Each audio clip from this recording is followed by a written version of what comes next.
Go. One job, Bryan. Okay, here we go. Hello, everybody. Yes, it is me, and it is this week's edition of the Scrum. It is crazy to think that I've come full circle. 4 weeks ago, I was in front of Cape Town Stadium, getting ready to come over to the Northern Hemisphere to witness the Autumn Nation Series with crowds. I couldn't wait. And today, I am in front of the home of rugby, Twickenham, where South Africa will be taking on the mighty English in the final weekend of spectacular Autumn Nation Series action. But before we get into this week's show, let's go have a look at what I got up to behind the scenes at BT Murrayfield.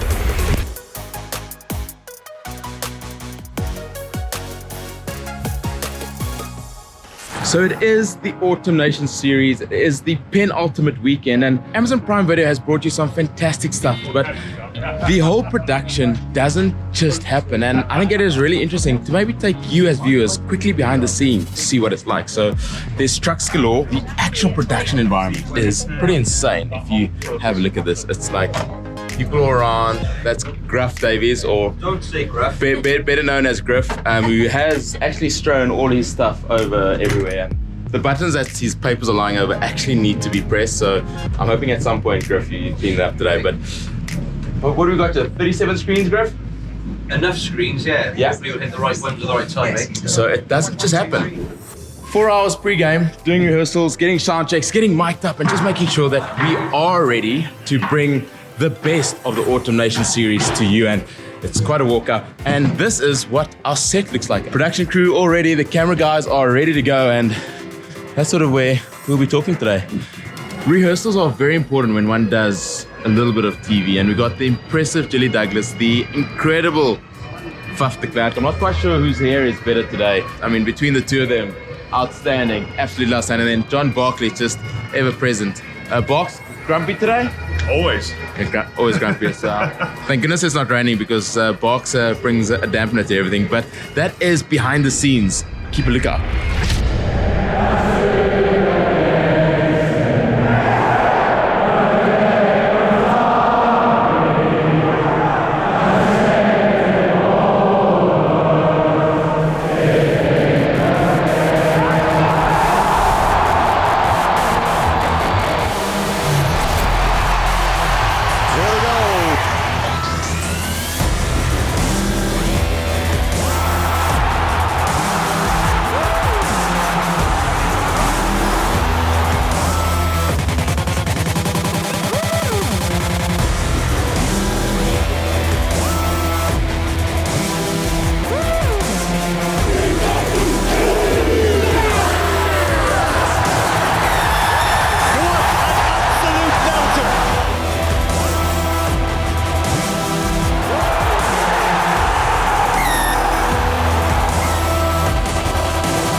First, let's head over to the Aviva, where we probably saw one of the matches of the last 2 years. And not that we had many matches last year, but this saw Ireland coming up against New Zealand in what was an absolute classic.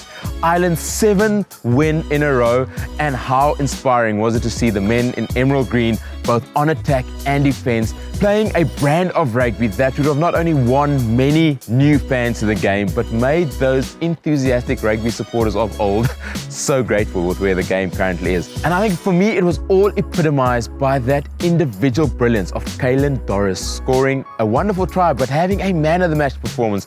James Lowe on attack, on defense, phenomenal, scoring tries, making the last biggest tackle on Rika Ione for Peter Omani to come in, make the steal, get the penalty, and then for the cool head that is Joey Carberry, a three-pointer that gave Ireland that buffer that was needed to beat the #1 team in the world. And we talk about atmosphere, and I can only imagine how incredibly amazing it must have been to be at the Aviva, Irish fans going off the charts. And I'm not gonna lie to you, I think the drinks were flowing pretty heavily in Dublin on Saturday night. And across the United Kingdom this past weekend, we also got to celebrate Remembrance Day, remembering those that had gone before us. And there was no better place to experience it than at BT Murrayfield, where the Royal Marines descended onto the hallowed BT Murrayfield turf with the match ball, handed it to the legendary Tom Smith, who Sir Ian McGeechan once described as the best Scottish player in the professional era to date, to hand that match ball over to Stuart Hogg and that Scotland side ahead of a massive clash against South Africa. And what a thunderous, empowering start to that Scotland versus South Africa game by the Springboks, domineering up front, sending the ball back wide and making massive territory gains. But it was Scotland who came away with the first points of the game after absorbing an immense amount of pressure from that Springbok juggernaut. And then we got to see some beautiful, free-flowing rugby that only Gregor Townsend and that Scotland side can absolutely play. That try by Stuart Hogg was something made in the attacking rugby textbook. And it was the fuse of the Springbok bomb squad. Malcolm Marx, Stephen Kitsoff, Vincent Koch coming on before half-time. But then, even better than that, we saw the Springboks score counter-attacking tries. And Makazole Mapimpi scoring against the Scots now means that he has scored a try against every nation he's played against. And it was right behind me where the Red Roses under Owen Farrell put in an exceptional performance against the Wallabies. Led up front, yes, by Owen Farrell, but it was Freddie Stewart who took all the highlights. Man of the match performance, an individual try of the highest caliber. And even Eddie Jones described him as the best Red Rose 15 since Mike Brown, and that's saying a lot. And Wallaby scrum halves aren't scared of getting themselves on the highlight reels. And I'm not talking about on attack, but on defense. We all remember George Regan, Jeff Wilson back in yesteryear. This time around, it was Nick White putting in an extraordinary try-saving tackle effort on Jamie George. Jamie, it hurts. And as much as Jamie George will be ruining that Nick White effort, it was Jamie Blamire scoring his 6th try in 4 test matches. I don't even think Dylan Hartley scored 4 tries in 4 test matches, let alone 6. Good on you, Jamie. And everyone was waiting to see what that Owen Farrell-Marcus Smith combination would perform like, and I'm not going to lie to you, it did extremely well. Owen Farrell out for this weekend, and it's time for Marcus Smith to step up to international rugby against the world champions. And talking points for this weekend, let's look at the big 3. South Africa, with that loss over in the Aviva for the All Blacks, go back to the #1 team in the world rugby rankings. They are now #1. Going into the final week of Autumn Nation Series, and as you can see, they're prepping this hallowed ground because Saturday is going to be massive. And against an English side brimming with confidence, how are South Africa, how are the Springboks going to fare in the last game of their international season? Talking point number 2. We always know that the Fijian flair brings rugby to the fans, makes it enjoyable to watch, and it was for everyone to see again over in the Principality this weekend. Unfortunately for Fiji, 2 yellow cards, 1 red cards mean that they were continually having to punch so far above their weight. But exciting rugby they gave us. 80-yard tries, offloads, over-the-head passes. I'm even sure we saw something going through the legs, if I was not mistaken. But it was Wales, Lewis Rees-Zammit, Alex Cuthbert, Liam Williams scoring tries to make Fiji rue their own discipline.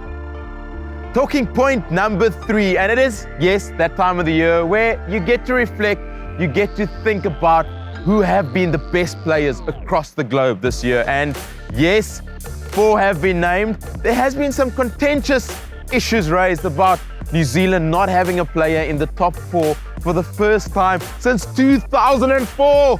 Wow, they're only the #2 ranked side in the world, but we have Anton Dupont, Maro Itoje, Michael Hooper, and Samu Karevi, who will be going and vying for the best player in the world. No Sia Khaleesi, no Ebenezabeth, no Will Jordan. Some big name omissions, but for those 4 players named, what an immense honor and privilege after the year they've had. Everything of the best, gentlemen. And this year's Player of the Autumn Nation Series will be decided by you, the fans. You've been watching, so check out the Autumn Nation Series social media handles next week for your chance to vote. Nche, more commonly known to the global rugby family as Ox, Nche, it is an absolute honor and privilege to have you on the Scrum this week. Thank you for taking your time. How are you, good sir? I'm good. Thank you, sir. I've seen the most fun I've ever seen in the UK. For those of you that are not following Nche, Ox Nché on Twitter, do yourself a favor. Content that is incredible. Talk to us about your newfound fame, not about the manner in which you pulverize people at the Scrum, your silky handling skills and your defensive ability, but it is on Twitter where you have captured the hearts of rugby fans around the world.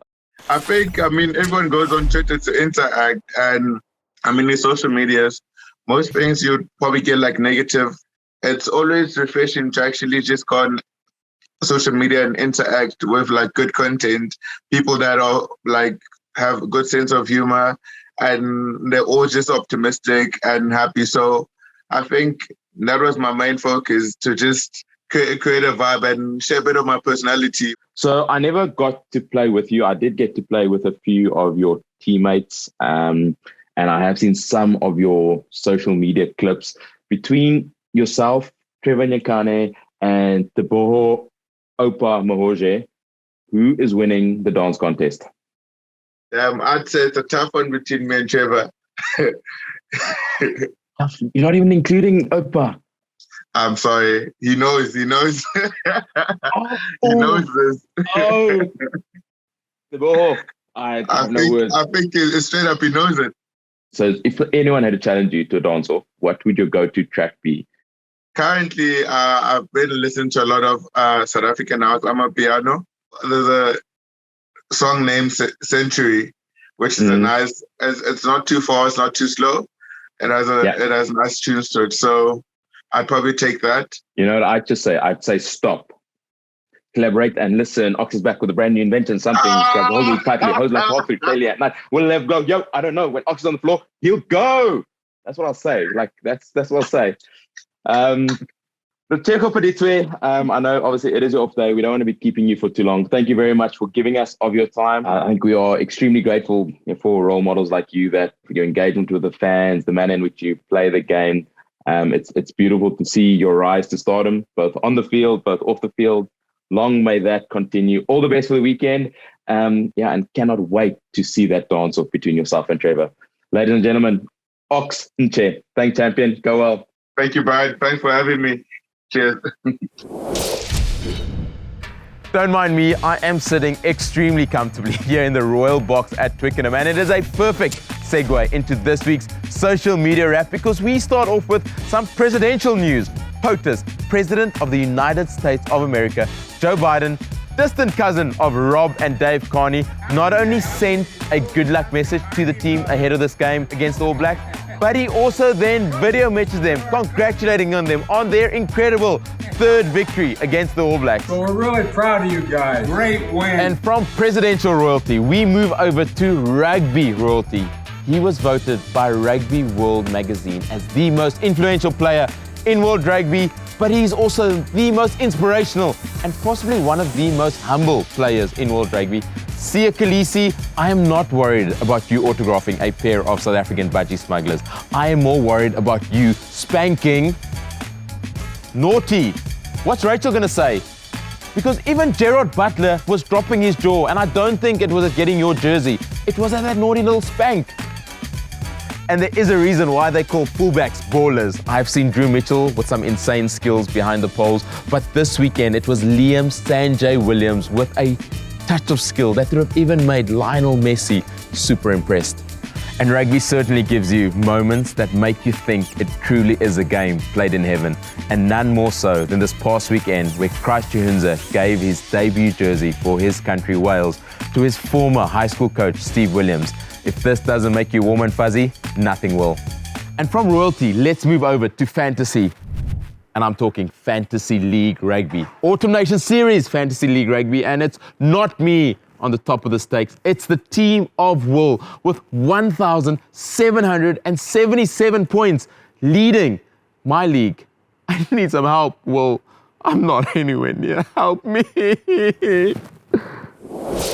And looking ahead to the final weekend of the Autumn Nations Series, I think it's as spectacular as this view from the top tier at Twickenham Stadium.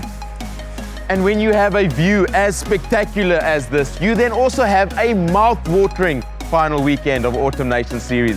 England against South Africa, New Zealand against France, Wales against Australia, and then we have Ireland against Argentina to finish it off. I can't decide what's gonna happen!